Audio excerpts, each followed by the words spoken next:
Lazos en la calle. Pablo Corso, ¿dónde estás? Buenas noches. ¿Cómo te va, Luis? Muy buenas noches. Estamos trabajando en el Congreso, en mediaciones del Congreso, en la avenida Rivadavia y Entre Ríos, por segundo día consecutivo. Otro cacerolazo en diferentes puntos de la ciudad de Buenos Aires. Aquí, por ahora, bastante minúsculo comparativamente con el de ayer. No más de 200, 300 personas. Con una particularidad, Luis, la aplicación del protocolo, el protocolo de ordenamiento del espacio público. ¿Qué está sucediendo en este cruce emblemático de la capital federal? Hay agentes de la Policía de la Ciudad de Tránsito. ¿Y qué hacen? Garantizan la libre circulación sobre la avenida Entre Ríos y avenida Callao, pero cuando corta el semáforo, como ahora, se pone en rojo, ¿qué sucede? Los manifestantes ocupan, en este caso la senda peatonal, no impiden la libre circulación, pero están generando esta imagen, el cacerolazo, avenida Rivadavia, avenida Entre Ríos y avenida Callao, aproximadamente un minuto de corte y luego liberan otra vez para el normal flujo del tránsito. Ahora, me parece que hay cierta normalidad, ¿no? Ahora están cortando la calle, ¿o no? A ver, ¿cómo lo definirías técnicamente eso? Cuando está en rojo se mete en la calle, está bien, claro. Exactamente, está en rojo, ocupan, en este caso, la avenida. Cuando el semáforo pasa otra vez a verde, suben a la vereda acompañados por efectivos de la Policía de la Ciudad y el tránsito por la avenida Entre Ríos, avenida Callao, empieza otra vez a circular normalmente. No es un corte de los que conocemos, fíjate, ahora empiezan a liberar porque el semáforo se transforma amarillo y verde y otra vez el tránsito circula por esta avenida. Bueno, hay alguien con una guitarra, ya sé, es como que se vuelve cotidiano, ¿no? Como decía, bueno, lo cotidiano se vuelve mágico. Técnicamente, vos dijiste técnicamente recién cómo se describe, técnicamente eso es más kirchnerista que un choripán. Técnicamente eso es kirchnerismo, chicos, ya está, no demos más vuelta al tema. Es kirchnerismo, si están cantando Javier Milei, vos sos la dictadura, eso no lo va a cantar ningún vecino de clase media que está... No, eso no tiene nada que ver. Claro, a ver, hace mucho ruido, pero no es que el país está... Claro, a ver, recordemos, ganó con el 56% de los votos y asumió ¿hace cuántos días, Pablo? ¿10 días? No aceptan perder, Luis, no aceptan perder. No obstante, esa discusión no invalida las posiciones que estaban teniendo Claudio y Martín. Claro, ¿no? Que sí. Por ejemplo, yo respeto enormemente junto con Diego Armesto a un constitucionalista de mi provincia que es Antonio María Hernández, la tuta, que claramente, sin mirar quién, dice, así como está, este decreto es claramente inconstitucional, dice Antonio María Hernández.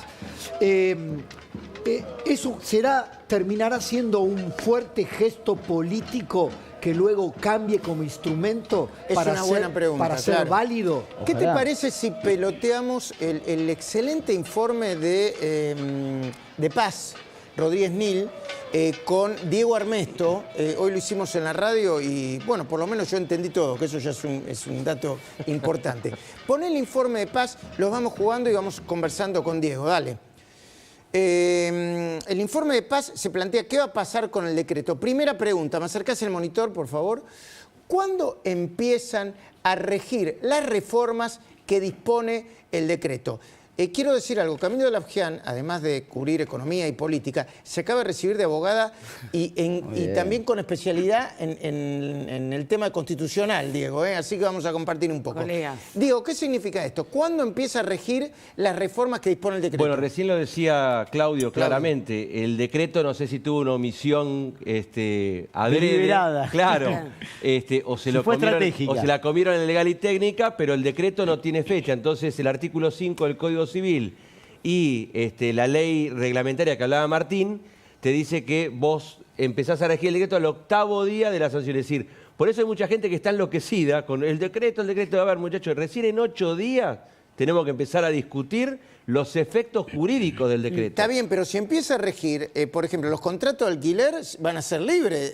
Si empieza a regir el 29 de diciembre, el 30 de diciembre... Claro, pero acordate algo, el efecto siempre es para adelante en el derecho, nunca es para atrás. ¿Y qué significa eso? Es decir, la retroactividad. Es decir, si una persona hoy tiene un contrato y lo tiene por 3 años, el contrato va a regir por la ley anterior. Ahora, si yo el viernes que viene hago un contrato o le pido a Claudio $1000, le voy a tener que devolver $1000, porque se modificó el 765 y 766 del Código Civil. Igual no creo que te los preste. ¿Qué decías? Definitivamente. Debate, más allá de la ley de alquileres, que es tal cual, hay cierto debate con algunas materias laborales. Ahí hay un punto polémico, porque la indemnización es consecuencia futura, con lo cual podría impactar en los contratos que ya están vigentes. Bueno, yo tengo una estrategia con eso, porque tengo un cliente que vamos a despedir a alguien y esperemos que se ponga vigente el decreto y nos salvamos de todas las multas. Claro. No, y de todas maneras, hoy le decía a Armando Pepe, que gran referente del tema inmobiliario, ¿sí? que el mercado va a esperar a ver la consolidación, claro. la consolidación, digamos, del decreto. Sigamos tratando de responder algunas preguntas. Obviamente la mesa lo puede hacer. Dale, seguimos mostrando el cuadro. ¿Cómo sigue el trámite del DNU? ¿Cómo sigue el trámite del DNU, Diego, Camila? Es rápido. Ahora, Dale. 10 días, jefe de gabinete, comisión bicameral, 16 miembros, 8 senadores, 8 diputados, dictamina la bicameral y después a los 10 días, o inmediatamente, dice la ley, el cuerpo, el pleno, diputados y senadores, tiene que aceptar o rechazar. ¿Qué pasa si el jefe de gabinete no envía el decreto al Congreso? Se trata igual, lo tienen que tratar de oficio. ¿Cómo está formada la comisión bicameral? Ya lo dije, 8 y 8, 8 diputados, 8 senadores, 16 en total. El final de Constitucional. Subime la información. Parece un final de Constitucionales. ¿Qué pasa si la bicameral, ahí nomás, qué pasa si la bicameral no emite un dictamen? Lo que le dijo la doctora Camila, automáticamente el Pleno lo puede tratar sin necesidad del dictamen. Punto 6, pregunta 6, por favor. ¿Pueden las cámaras aceptar el decreto, pero haciéndole reformas? No. ¿Qué pasa si una cámara acepta el decreto y la otra lo rechaza? Queda vigente. Exactamente. ¿Qué pasa con los derechos que haya generado el DNU si el Congreso finalmente lo rechaza? Y vienen los reclamos judiciales de lo que con la vigencia del decreto tuvieron efectos jurídicos y los utilizaron. ¿Quién puede...? Antes de ir a la 9, Luis, Dale. porque acá hay un punto importante. Dale. Desde el 94 nunca el Congreso rechazó un DNU. Exacto. Nunca. Ese es un punto dato. clave. Más de 830 decretos de necesidad de urgencia desde la reforma constitucional y nunca el Congreso rechazó un decreto de necesidad de urgencia. La Comisión Bicameral ha hecho dictámenes, pero nunca se ha tratado en el Pleno y nunca le han dado rechazo en las dos cámaras. Esto es un punto estratégico de mi ley, que dice claramente hay un diseño institucional que provoca que sea súper difícil. Pero tampoco nadie rechazar. con minoría parlamentaria hizo un decreto de Estamos estas en terrenos características. desconocidos. Por eso lo que dijo Claudio, que era la estrategia de Cristina, porque la ley se le hace para Néstor. Exactamente. Exacto. Esa Es lo fue que la dice idea Martín. y fue generar esto. Casi imposible que rechacen un decreto de necesidad de urgencia. Exacto. Pregunta número 9.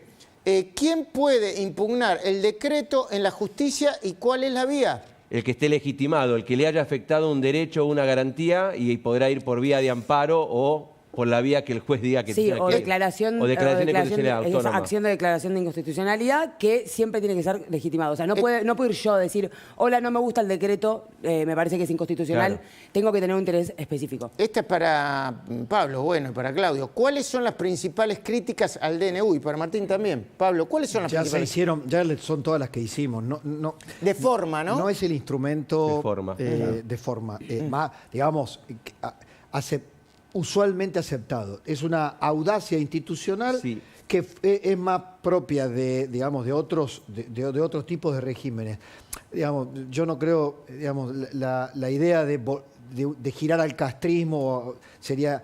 Hay un aspecto de la audacia que yo quiero rescatar. En muchos casos la audacia es volver a los orígenes alberdianos, es volver al Código Civil y Comercial, es volver a la Constitución de Alberdi. Claro, se hace por una vía que la propia Constitución cuestiona, también es cierto. Es anómala, la vía es anómala y sobre todo lo que tiene que ver exacto. con el Código Civil. Digo, si el Código Civil, la última reforma que terminó transformando el Código Civil en civil y comercial, llevó el tiempo que llevó, hubo comisiones tratándolo, Claro. de modificarlo por decreto, realmente es una anomalía Sí. increíble. La pregunta es si la vía, fundamentales, la además. pregunta es si Insalvable. la vía sería tolerable si no te gustara el contenido. Esa es la Pero- pregunta. O sea, No, claro. porque abrimos la puerta para que mañana venga, gane Kicillof en la próxima y te haga un Y régimen en cubano en este 2 días. punto, ¿entendés? Martín, déjame decir algo.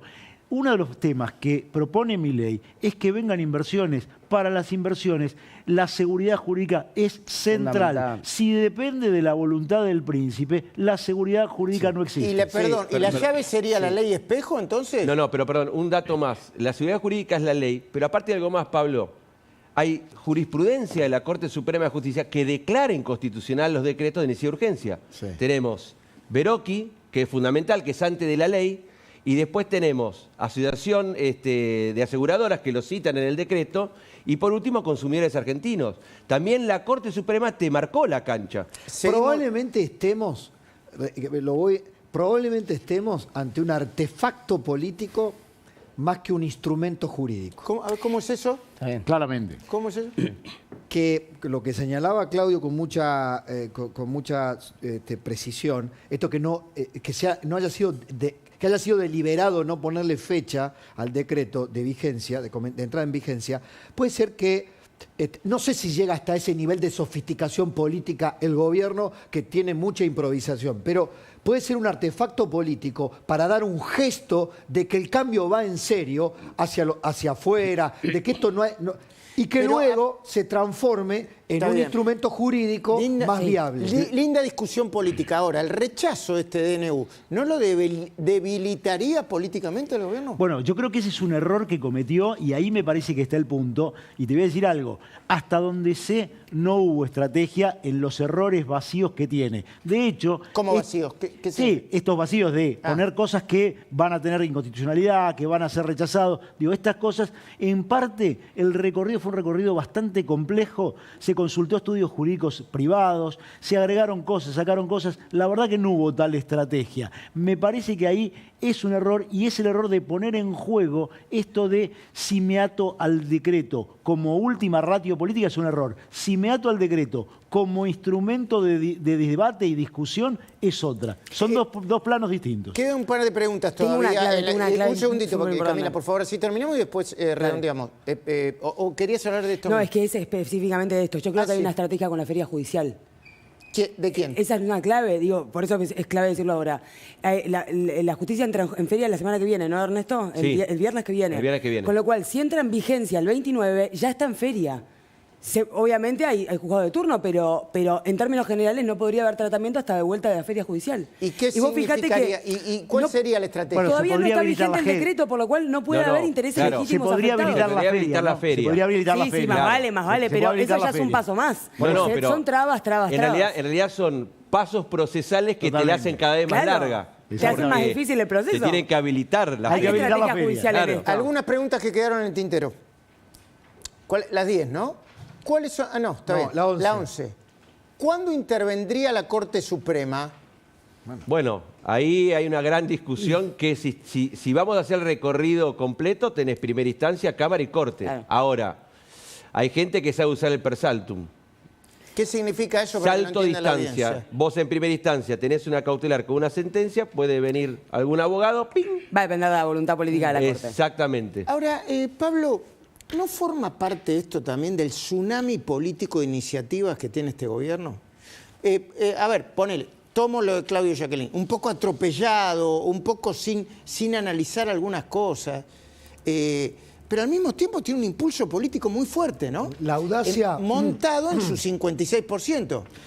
La audacia, la concreción de su palabra sobre lo que iba a hacer, lo que pensaba y lo que finalmente está haciendo, no está en duda. Es una línea de coherencia plena frente al votante o frente a el votante del núcleo duro. Después hay otros votantes que se incorporaron después. Ahora, hay que ver cómo se acomoda esto. Yo leí una primera encuesta donde, por ejemplo, hay una importante mayoría que está a favor de la generalidad de lo que plantea el decreto, como lo dijo Martín Tetaz, del fondo de la cuestión. Lo que pasa es que un gobierno en plena función, con mucha gente que no ha estado antes en la función pública, tiene la obligación de, para no defraudar, concretar con los instrumentos adecuados la voluntad de cambio. Esta mañana habló Milei en Radio Rivadavia con Johnny Viale. ¿Me pones un par de cortes? Habló de esto precisamente, del decreto y de lo que se viene, porque mañana se viene uno importante. Tenés información vos, Pablo, ¿no? Después me la compartís conmigo. Dale.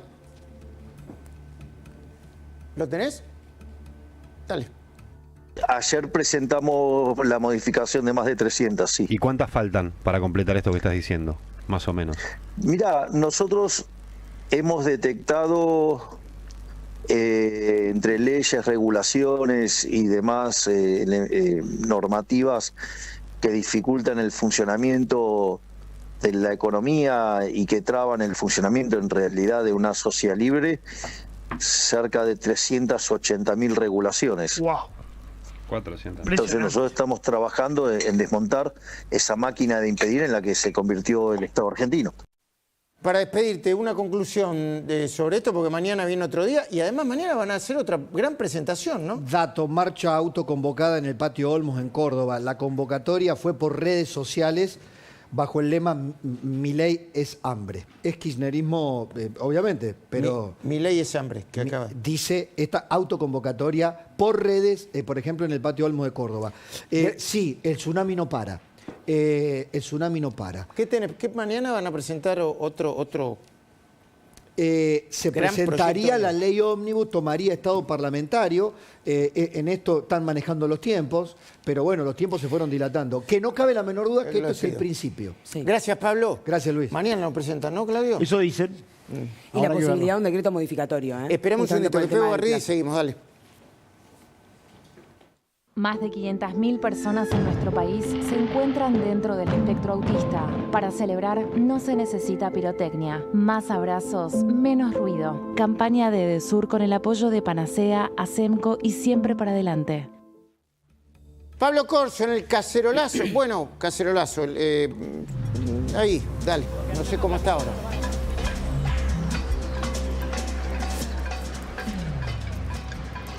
Bueno, por lo menos Pablo Corso lo que se ve ahí no es... Hay bastante gente, pero no es una manifestación súper masiva, ¿no? Muchas banderas. ¿Nos escucha Pablo Corso? No. Sí, Luis, acá te escucho. Nuevamente buenas noches. Sí, es una movilización minúscula comparativamente con la de ayer y la metodología que te señalaba recién, ¿no? Aprovechando el corte del tránsito con los efectivos de la policía de la ciudad que acompañan a los manifestantes a la senda peatonal. Ahora sí hay un poquito más de gente y no están permitiendo. Ahora sí hay un corte de tránsito porque el semáforo está en verde.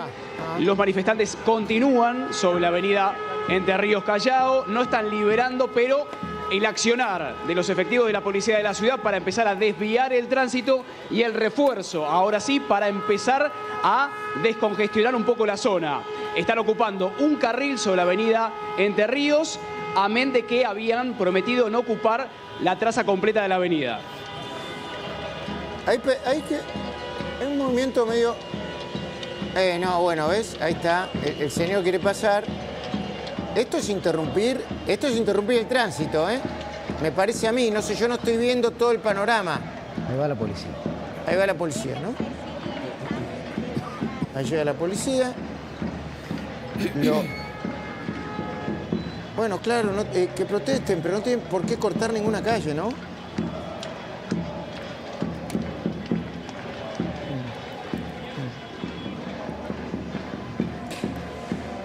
Hoy Mauricio Macri desde Arabia Saudita, mientras vemos este cacerolazo. ¿Dónde es exactamente, perdón, Pablo? ¿Rivadavia? El Congreso, ¿no? El Congreso.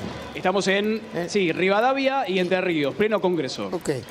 Hoy Mauricio Macri apoyó fuertemente el DNU. Mostrame el tuit. Y también Marcos Galperín, responsabilidad de grandeza, ahí está, es un apoyo contundente al DNU de Javier Milei. Y también Marcos Galperín dijo en no sé cuántas horas hicieron... ¿Cómo fue? Te mintieron 80 años y Milei en 10 minutos te dijo toda la verdad. Hay un cambio de época, Claudio. Hay un cambio de época, está claro. De hecho, lo que estamos escuchando es a muchos dirigentes políticos que asumen ahora, casi con culpa, lo que no se animaban a asumir hasta hace nada. Me parece que esto sí es un cambio de época. De hecho, este 90% de coincidencias que Martín Tetaz dice, y no es novedad en él, pero sí en muchos otros, está claro que es este cambio de época porque han recibido un mensaje de la ciudadanía. Claro que sí. Ganadores y perdedores, Camila, compartamos, vamos. Vamos a hacer un repaso, Luis. Estuvimos evaluando algunas del impacto de las medidas en algunos sectores. Por supuesto, los principales perjudicados son los sindicatos, es el número 1, tanto por las obras sociales, que por supuesto le tocan la caja, como los aportes que hacen los trabajadores a los sindicatos se tienen que pactar uno a uno. No puede haber un aporte a la obra social sindical o al sindicato sin que haya acuerdo entre las partes. Proveedores estatales, segundo, por supuesto, por la ley de compra nacional, que esto ya está derogado o va a derogarse en 8 días cuando entre en vigencia. Esto va a perjudicar a todas las empresas que estaban específicamente armadas para venderle al Estado o para proveerle servicios al Estado. ¿Sí? Dueño de registros automotores, acá tengo una salvedad, no toca el sistema en su conjunto, no es que le quita. Milei en algún momento había prometido directamente dar de baja el sistema, esto todavía no es así, lo que hace es facilitar un poco a quienes quieren hacer transferencias de vehículos, por ejemplo, hacerlo, pero todavía no trastoca el sistema.